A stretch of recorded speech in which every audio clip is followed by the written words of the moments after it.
I'm Electra Kulumpi from Doughnut Economics Lab, and today we're doing a workshop of applying the Doughnut Economics model to the food system together with food policy councils from around the world.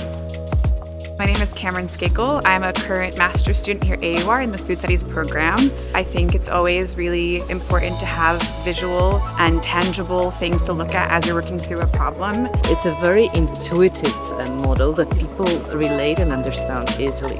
My name is Megan McLean. I am from Boston. I'm currently a master's student at the University of Gastronomic Science in Palenzo, Italy. Being able to be here and just meet people who are doing this actual work in their communities is so inspiring and actually gave me some hope for both my future career and the future of my community back home.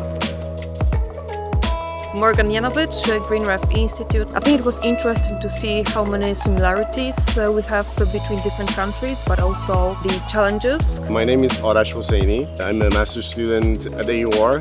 Food policy councils are probably the future of humanity and how it can shift the sustainable development goals. There's a lot of things that we can do. It was really engaging in terms of conversation, so gave actionable steps of how to get from theory into practice. I'm going definitely back home to Poland with great motivation to do even more.